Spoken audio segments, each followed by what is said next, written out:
eu sou a Simone Corrazzo, sou mãe, sou esposa, sou amiga, né? E sou psicóloga. E eu vim aqui hoje falar com vocês sobre saúde mental e saúde emocional.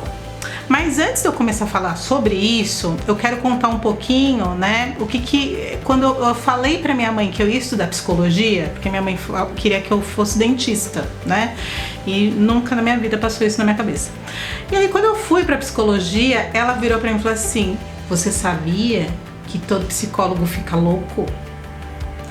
E aí, da onde será que vem, né? Por que é tão difícil a gente aceitar, tratar, cuidar das emoções, cuidar da nossa cabeça, tomar um remedinho para desacelerar, para continuar cuidando da gente?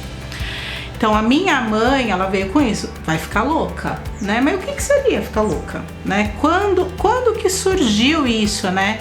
Quando os portugueses vieram para cá, quando eles chegaram aqui de barco, nas nossas terras, né? Eles trouxeram também pessoas, porque com algum transtorno, com algum sofrimento. E aí o que acontecia? Como essas pessoas não tinham um padrão, né, que raciocinava, que agia, que se comunicava da maneira que a maioria estava fora do padrão, né? Eles começavam a colocar elas distante, assim, da cidade onde eles viviam, porque como que a realeza, como que o imperador, como que esse povo cheio de dinheiro ia conviver com gente que não tinha um comportamento bacana aos olhos deles. E aí eles foram isolando essas pessoas, né? Discriminando, que é o que a gente fala, né? E aí foram construindo hospitais psiquiátricos, mas não eram hospitais para tratar daquele comportamento, daquela dor. Eram hospitais para contenção, que era a palavra. Ela precisava ficar calminha, então a gente enche ela de remédio, dopa. Por isso que vem aí também o negócio que os medicamentos psiquiátricos causam dependência. Hoje não mais, mas naquela época o objetivo era com que as pessoas ficassem dopadas, que elas não existissem, que elas não se manifestassem. Não podia gritar, não podia, né? Então cada vez mais esses centros aí, esses hospitais psiquiátricos foram construídos para tirar daquele convívio quem não era comum, quem não estava no padrão, né? Aí eu vou jogar uma pergunta para vocês pensarem depois. Agora, e hoje, né? Que padrão é esse? Porque eu sou uma mistura, né? E não tem um padrão, né? Mas é legal a gente pensar assim, que padrão? Existe um padrão, né? E eu posso ficar doente também? E se eu ficar doente, eu vou me excluir? Eu vou achar que eu não tô dentro do padrão? Quando que isso começou a ficar diferente um pouquinho, né? Então, enquanto eu não estava no padrão, os hospitais psiquiátricos, eles tratavam as pessoas, na verdade, não tratava, eles davam eletrochoque, né? Aqui na cabeça, era meio que um tratamento de choque, porque as pessoas tinham vida, elas queriam se expressar, mas elas não sabiam como. E aí lá na Europa, que também estava tendo muitos casos de transtornos mentais, né? Começou um processo de humanização, de tratar a pessoa com doença de uma maneira com que ele se desenvolvesse, que ela conseguisse aceitar que ela tinha aquela doença e que ela também, o objetivo principal é que ela voltasse ao convívio social, voltasse a conviver, voltasse a frequentar a escola, ir ao trabalho, conviver com qualquer pessoa, estando no padrão ou não. Essa informação chegou aqui no Brasil, né? E aí tinha uma médica muito famosa no Rio de Janeiro, tem até um filme na Netflix. Ela chama Doutora Anísia da Silveira. O que ela fez? Ela fez uma revolução no Hospital Psiquiátrico do Rio de Janeiro, porque ela começou a observar o quanto aqueles doentes com depressão, com esquizofrenia, né, com ansiedade. Antigamente era PMD, hoje é transtorno bipolar, né? Quantas daquelas pessoas, quando ela apresentou pincel, tinta e tela, o quanto aquelas pessoas conseguiam se comunicar através da arte e a partir daquilo se acalmar. E aí ela começou a fazer um tratamento para as pessoas conseguirem se perceber, e aí entrava sempre com medicamento, porque eram doenças mais específicas, né? Mas que a arte estava ali, ela começou a olhar o ser humano como um ser humano que precisa de um tratamento para ele voltar a conviver socialmente, porque o convívio social também traz saúde pra gente. Nós precisamos de pessoas, a gente precisa. Ninguém, não tem aquela frase, você não é uma ilha, nós precisamos de um outro ser humano, não serve só o pet.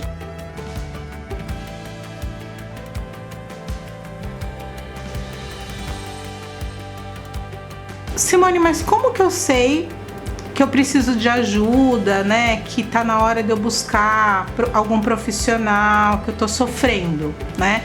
Então eu vou falar um pouquinho o que vem acontecendo hoje, mas não é novo, não é novo. Sofrer por ansiedade, né? Ter picos de ansiedade e depressão, não é novo, né? O que está novo é as pessoas começarem a se perceber, né? Melhor, e aí buscar ajuda. E o se perceber também dá muito trabalho, né? Tem que querer olhar. Porque a gente cresceu, não sei vocês, mas eu cresci assim. Nossa, mas tem que ser forte. Imagina, menina, só isso? Ah, não, para de reclamar, levanta a cabeça, dá a volta por cima. Tem até uma música que fala isso. Levanta, sacode a poeira e dá a volta por cima. Então, assim, o tempo todo as mulheres precisam ser fortes, né? E os homens também, porque o homem foi educado para ser provedor, né? Então tem cobrança para você ser forte. Mas se a gente tem as emoções humanas, são alegria, tristeza, medo, qual que é o outro? Nojo, esqueci do outro, gente, mas assim, ó, a tristeza, a alegria, o medo, né? Elas fazem parte do que é humano, das nossas emoções. Então, natural seria que a gente sentisse, que a gente conseguisse expressar. E aí, quando eu fico triste, alguém vem e fala assim: nossa, mas você tem trabalho, você tem casa, você tem família, você tem filho, você tem mãe, você tem não sei o que, você não tem motivo para ser triste. E aí também você pode até se culpar, acontece muito disso, né? Eu vou dividir com vocês um recorte de um atendimento que eu fiz com uma garota de 15 anos, que tem tudo isso. E aí ela se culpava. Simone, como que eu posso assim? Ela tava ela tinha ansiedade, ela passou por um processo de mudança na escola, mudou só do prédio, e aí ela não conseguia chegar na escola. Quando ela se deparava com esse elemento, que foi um recorte dela de mudança, com essa questão que ela tinha que enfrentar, ela ficava com ânsia de vômito e vomitava o percurso todo até chegar na porta da escola. E ela não conseguia participar das atividades, né? Então ela sofria um dia antes de chegar na escola, durante o caminho, porque ela tinha muito medo. A ansiedade dela fazia ela sentir medo, ela paralisava, né? Porque quando a ansiedade é um sentimento, né, que faz que a gente precisa, né, para se mobilizar, para agir. Mas ela, em excesso, ela pode fazer com que a gente paralise, que o medo dê a mão para ela e a gente fica paralisado, né? E aí ela foi com muito sofrimento. E ela só chegou até mim depois de 6 meses, que ela tava vomitando muito, porque ela tava com muita dor. Ela foi no gastro, ela passou em vários médicos, e aí o médico falou assim: senhora, você já visitou uma psicóloga, né? Porque tá tudo assim, fisicamente, seu organismo tá ok. E aí ela foi. A mãe, olha, sempre tem uma mãe, né, e um pai. Ai, filha, mas você precisa, mas o que você vai fazer na psicóloga? Eu não aguento mais passar mal. Eu quero viver como qualquer pessoa, como qualquer amiga, como qualquer adolescente, né? E ela não podia ir a festas, não ia, porque se tinha um evento novo que ia acontecer, olha o pensamento dela. O que vão pensar de mim? Será que eu sou bonita? Será que eu vou passar mal? Se eu passar mal na festa, eu vou dar trabalho para alguém? Alguém vai cuidar de mim? Né? Então ela ficava em casa, ela deixava de viver. Hoje a Sol, né, consegue aceitar, consegue conviver com a ansiedade dela, vai à faculdade, gosta de ir à faculdade, conseguiu, né, se relacionar com outras pessoas, então ela tem um namorado, é muito honesta na relação que ela tem com as pessoas e com ela.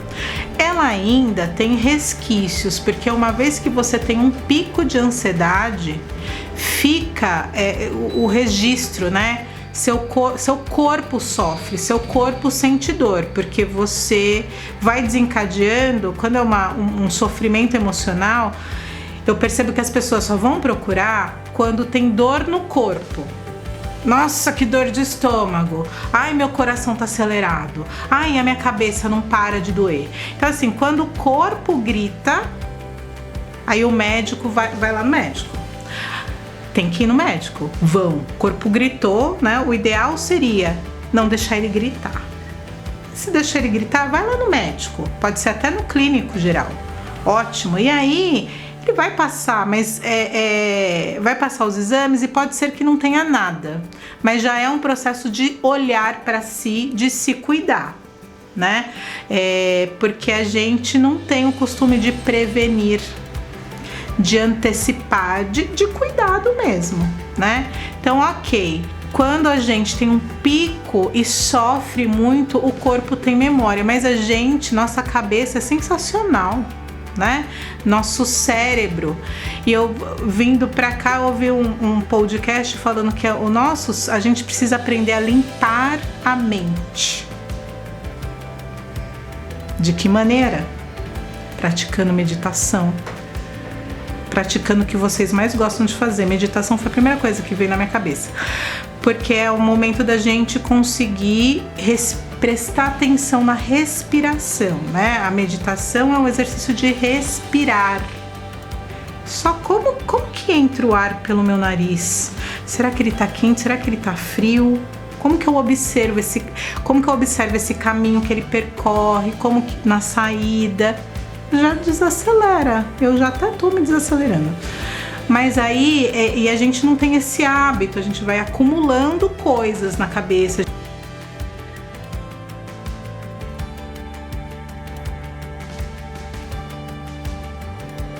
Não vou colocar todo mundo, mas muitas pessoas que eu conheço criam um filme assim, é só filme de terror.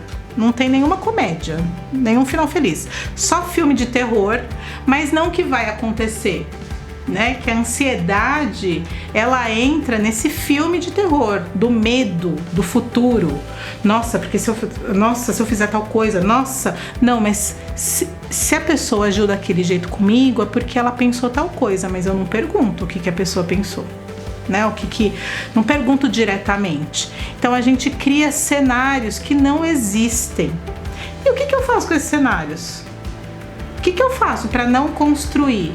Então eu preciso primeiro identificar para onde que o meu pensamento está me levando. É real isso? Ou eu quero me enganar? Eu quero me maltratar? Ah, quero me maltratar. Ah, como que eu resolvo? Ô fulano, você falou um negócio aqui pra mim, eu não gostei, assim, me senti mal. Foi isso mesmo? Daí o fulano pode falar assim: não, queridona, você tá enganada. Acho que eu me comuniquei errado com você, sei lá. E ela, porque eu acho que não ficou muito claro. É falar. A gente tá nesse processo também de aprender a falar, né? Então tem muitas coisas que a gente pode fazer e aprender pra gente não chegar em sofrimento. E é sempre um exercício, né? Diário, de olhar pra gente de olhar pra gente. Como que eu tô hoje? Não tô bem. Hoje eu tô triste. Preciso falar com alguém? Posso chamar uma amiga? Ai, amiga, tô triste. E aí, em contrapartida da ansiedade, que é um sofrimento também de velocidade, né? É muita rapidez que acontece no cérebro e no corpo, é muito desconfortável. Em contrapartida, tem a depressão, que assim, a pessoa só quer dormir, né? Os sintomas, eles começam parecidos, assim, as pessoas ficam irritadiças, mal-humoradas, né? Alguém tá sorrindo do lado, olha assim, tô vendo motivo nenhuma de graça, de felicidade, né? Só que a pessoa às vezes não consegue perceber. E aí ela vai perdendo vontade de fazer o que mais gosta. Por exemplo, gosto de viajar, gosto de ver o mar. Recebe o convite, vamos lá na praia, né? Não sei o quê. Não, tô tão cansada, não vou. Vamos andar de bicicleta na rua? Não quero. Simone, você gosta de bordar? Vamos fazer um bordadinho juntas? Não, tô com tanto sono, não quero. Não tô com vontade. E aí essa pessoa vai ficando só na dela, ela vai se excluindo do restante da família, ela vai se excluindo dos amigos, ela vai se isolando, acho que essa é a palavra mais adequada, assim, ela vai ficando igual uma conchinha. E aí, em que momento que é bom, assim, quem tá de fora, é até bacana, assim, ir se aproximando e falar assim, olha, eu tô percebendo que você tá agindo dessa forma, que você não tá mais querendo, o que tá acontecendo, o que tá difícil, como que eu posso te ajudar, porque você está diferente e isso não tá parecendo que tá bom, sem julgar, né? Então é uma forma também de quem tá sofrendo perceber que não tá legal e tudo bem não ficar legal porque eu tenho alguém para me dar a mão. E vai ao médico, pode ser o clínico, pode ser quem for, mas o importante é buscar ajuda antes de se tornar uma depressão crônica, antes da pessoa parar de comer, antes da pessoa ter pensamentos de que não quer ficar mais aqui, né? Porque é uma dor, porque é uma luta, né? Eu já ouvi relatos assim, e aí em contrapartida é um garoto, né? Um rapaz. Ele desistiu de estudar, ele passou no vestibular da USP para fazer física. E aí, quando ele passou, ele foi aprovado, os pais foram pro Japão e ele teve que se virar sozinho. Então já teve uma mudança. Ele era de Caraguatatuba, ele veio para São Paulo para morar numa república, os pais a família toda foi pro Japão e ele tava com a família materna, né, a avó. Mas a avó morava em Caraguá, então já teve, né, essa mudança brusca aos 17 anos. Saiu do ensino médio, já foi pra faculdade. E aí ele fez 2 anos de física e eu aprendi essa palavra com ele, jubilou. Ele reprovou na USP. Porque ele não conseguia acompanhar, ele tava com saudade, ele não entendia nem o que ele não conseguia se relacionar com as pessoas, ele tinha medo de se relacionar, ele tinha medo de sair na rua, ele tinha medos. Ele só queria dormir. E aí, quando ele chegou comigo, quando a gente se conheceu, ele estava tomando muitos medicamentos para ver se ele conseguia. Era muito esforço ele chegar até o consultório. Ele chegava suado, porque por ele só ficava lá na casa dele. O primeiro passo é aceitar. Ele busca ajuda, mas ele quer se ajudar da maneira dele, né? Ele continua em tratamento. Uma coisa positiva foi que os pais voltaram, então isso proporcionou uma melhoria também para ele, dele se sentir com um porto seguro, né?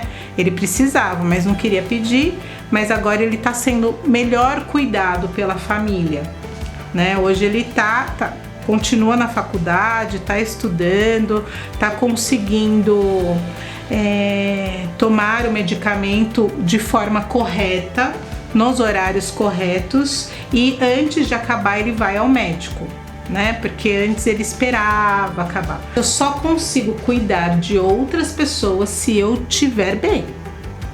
Então eu preciso sim cuidar de mim, né? E isso é uma desconstrução também, né? Sair desse lugar de que a gente precisa, de que todos precisamos de ajuda, né? De que é bom receber colo, de que é bom ter uma canjinha quente quando você tá doente. É um amor, é uma expressão de afeto, né? O outro se preocupa. E em contrapartida, como é bom a gente aceitar. É importante a gente aprender a aceitar ajuda. É importante a gente pedir ajuda. E é importante também a gente ouvir, aprender a ouvir quando o outro diz assim pra gente: olha, agora eu não consigo te ajudar. Você pode esperar até amanhã? Ou você pode esperar daqui 1 hora, eu vou conseguir parar para te ouvir, te ajudar, né? Então a gente também precisa aprender a respeitar o tempo que o outro pode ajudar a gente. E se não puder, é legal a gente falar: putz, mas eu precisava disso para agora. Você conhece alguém que pode me ajudar?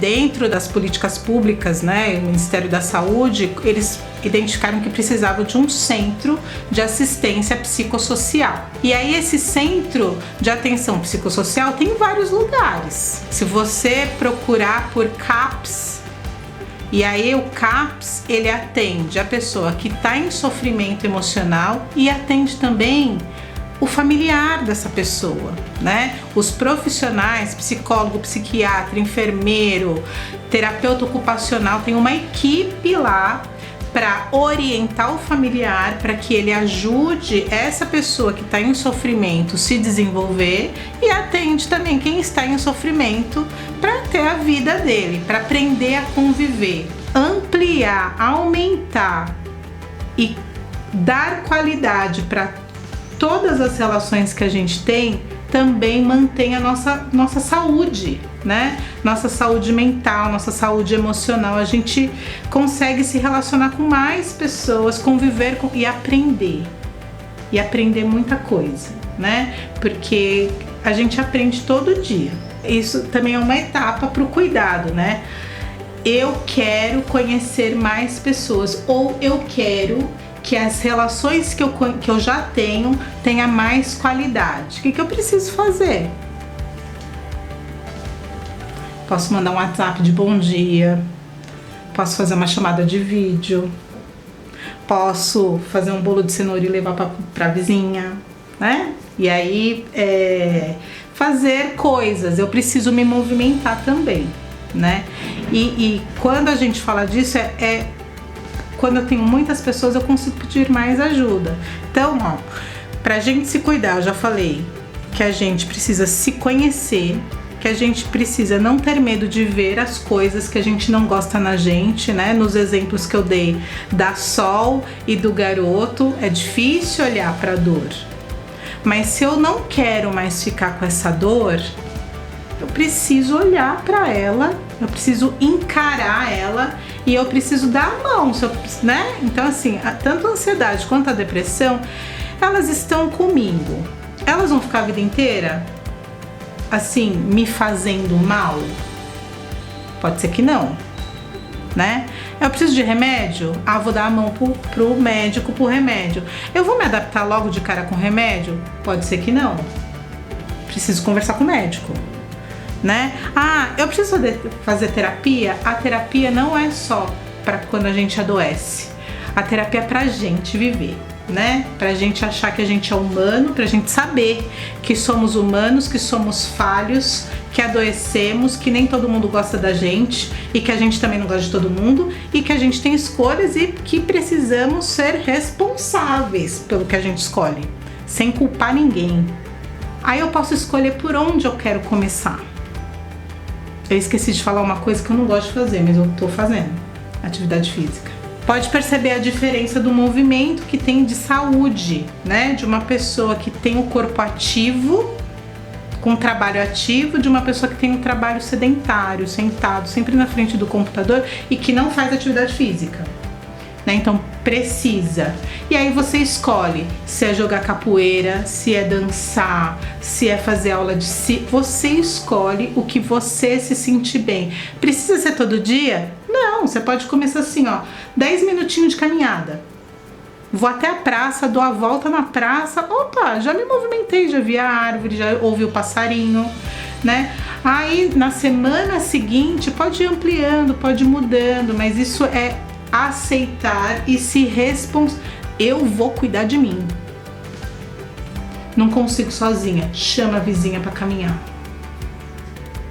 É isso, peça ajuda. Não precisa ir sozinho. Sozinho às vezes para começar ruim, mas vai com alguém, né? Então, a gente consegue se cuidar, né? O ser humano, ele consegue se cuidar. Como? Aprendendo, aceitando, escolhendo e indo. Tem que agir. É uma escolha? É, né? Como que eu quero viver?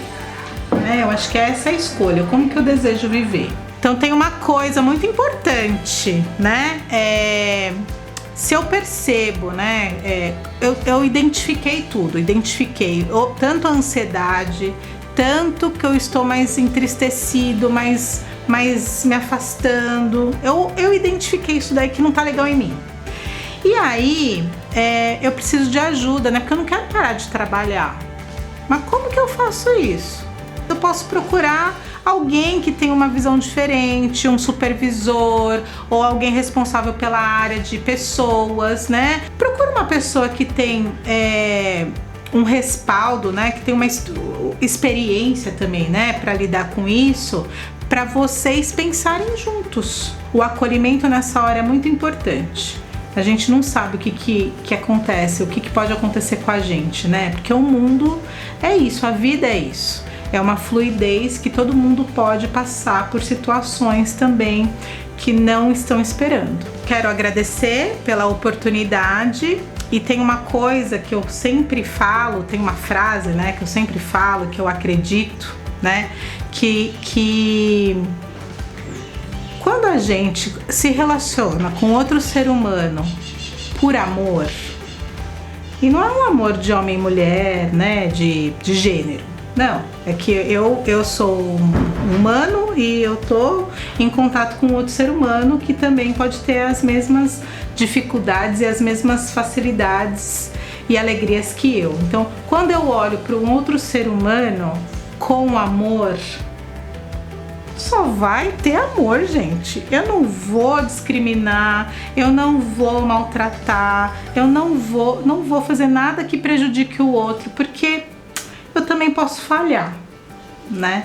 E eu acho que é isso. Então, eu desejo que vocês se olhem primeiro com muito amor e com muito respeito. E aí, assim, essa corrente vai pra frente. Obrigada.